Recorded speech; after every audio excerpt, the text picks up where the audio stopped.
is, running it down on these niggas. Sex, drugs, money, and murder, my nigga. You know how we get it, my nigga. Still be painting them pictures, my nigga. Ripping that raw and fucking your bitches. Sex, drugs, money, and murder. Sex, drugs, money, and murder. Sex, drugs, money, and murder. Sex, drugs, money, and murder. Niggas, they never gon' hurt you. Niggas, they never will hurt you. Sex, drugs, money, and murder. Sex, drugs, money, I was and trained murder. how the trap spot, understand how to get that. Ran down on them niggas with a flip back. Knew I never seen another nigga live like that. I was still getting stacks back. Had to fuck around getting them packs back. Niggas. It's only the strong survive. We live in this till the day that we die. Survival of the fittest, only the strong survive. We said thug life, we still living there. Straight out the dungeons of rap. Fake niggas don't. Come on, son. Nas and Mobb Deep, man, in my opinion, brought the East Coast back. The infamous and Illmatic was, in my opinion,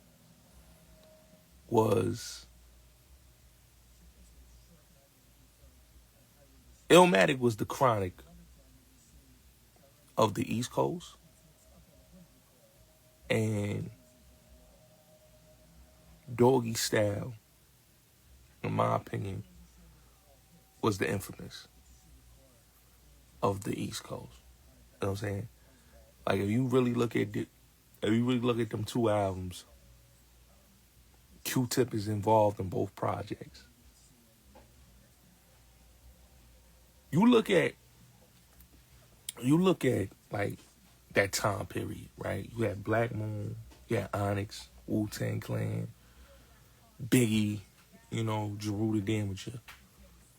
But what set Nas and Mobb Deep apart from all of them was that they came with a whole different type of swag, a whole different type of slang, which a lot of the slang was like street slang mixed with jail slang, right? The wardrobe that they was coming with, the North Face bubble coats, the Guess jeans, the Timberland boots, the rugbies. Like, it was such a different type of vibe with like both of them, and it was like that gritty, real, thorough New York shit, and a lot of people related to it. Like, when you listen to why Illmatic was so great and a masterpiece, and why the critics love it so much, is because the album was bootleg. Let's just keep it real. They bootlegged that whole album.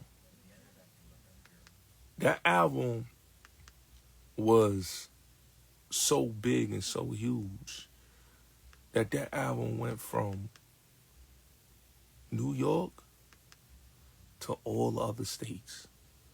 But it was bootlegged from SNS, right? Infamous was also, a lot of the joints got leaked. That's why when they did the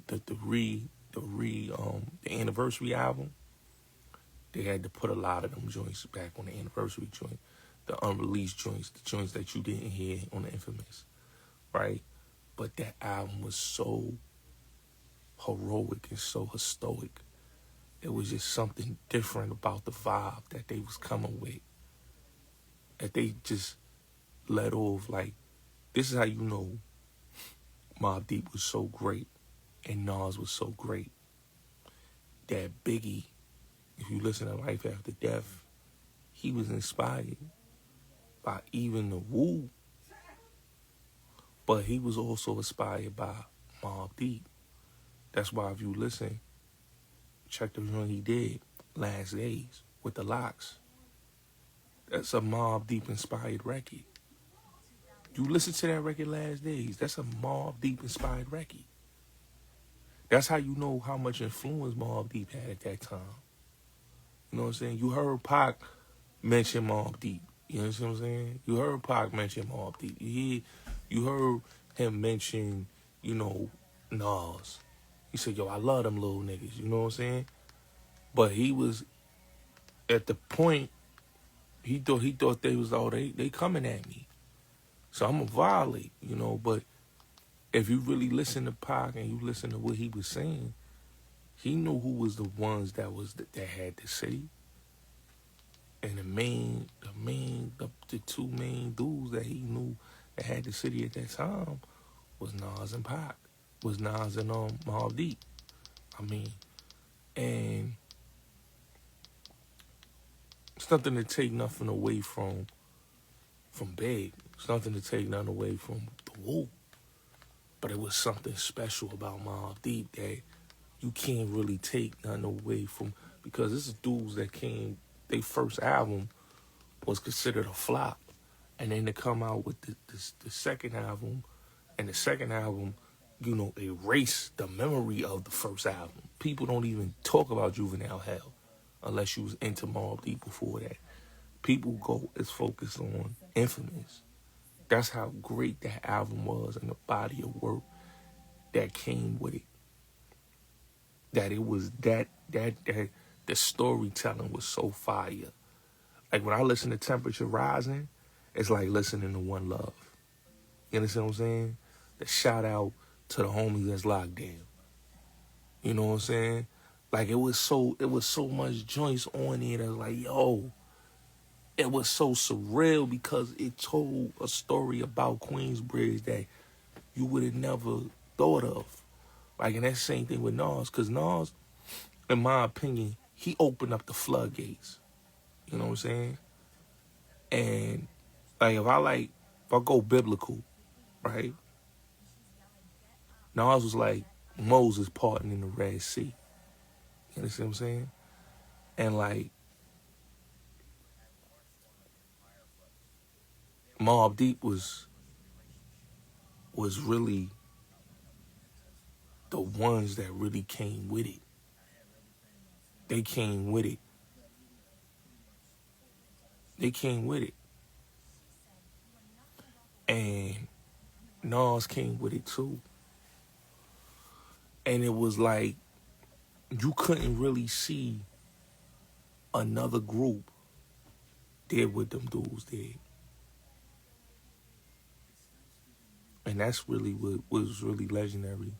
And that's why I say, you know, Mobb Deep, Nas, you put them together and you really look at these two, just the three of them, and you say to yourself, yo, New York City rap, for that time period, them dudes changed the flow, them dudes changed the tempo, and them dudes changed the swag of the city. They changed the swag of the city. Because from then on, everybody followed the Nas Mobb Deep blueprint. That's how great they was. Puff had both of them early. And Puff is the reason why that Mobb Deep changed their name. You understand what I'm saying? Puff was really, he had Nas early, and he had Mobb Deep early. He seen the vision with both of them. A lot of people, you know, don't understand that these dudes was the poster child of the city. You know what I'm saying? It's just, what happened was, you know, with Big, the only reason why Big did so well was because the One More Chance remix. And Nas' album being leaked.